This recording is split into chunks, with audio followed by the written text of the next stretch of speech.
we just stood in line with, I can't even imagine, 50,000 people, all wearing American flags, all wearing red, white, and blue.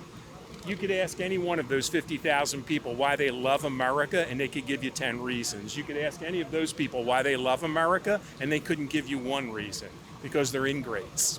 I'm Olivia Pero. And this is Lorenzo Prieto.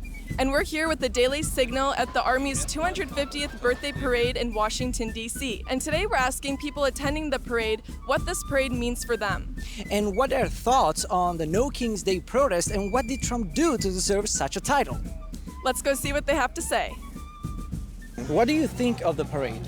Oh, the parade is very significant. Last time I was here was 1991 for the big military parade then. Both my grandparents, or both my grandfathers were, one of them served in World War II. Well, I came to the parade to bring my son because he's never seen anything like this. And I wanted to make sure he get that experience. Despite the cost, I think it's important to celebrate. Whenever we celebrate weddings, anniversaries, birthdays, we always spend a lot of money and we treat ourselves. I think it's important for the nation to treat itself today. I think it's a sign that American culture is starting to change, and I think that it's a good thing that the United States is once again embracing patriotism and pride on a federal level. What do you think so far of, the protest, the people here around shouting?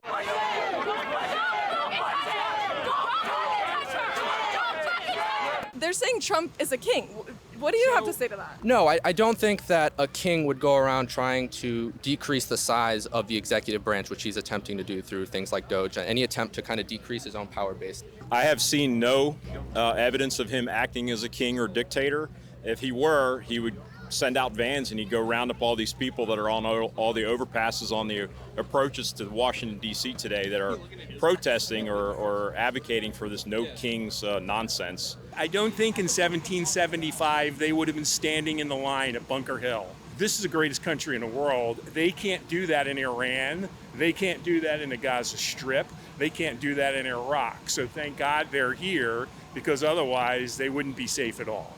It's something I don't want to get involved with, but he's not a king. It's somebody's coming with the word is king. King of what? You know, I think everyone should have an opinion, which is great, but until someone has lived in a country where there is no democracy, I don't think they really understand what that is like. And so living under a communist rule, for example, they wouldn't have the luxury of doing any of this. Some representatives like California Gavin Newsom stated on national television that what Trump is doing right now is more like a way to show off he's weak, or that he compared the whole parade to something that Kim Jong-un or Putin would do. He's not really a scholar of history, because if he did, then President Eisenhower, President Truman, President Roosevelt would be in that same category. It's unfortunate. I wish he was here to see it and appreciate it. No, this is about one branch of our military service and their history and what they've done back to the times of George Washington. It's about our country.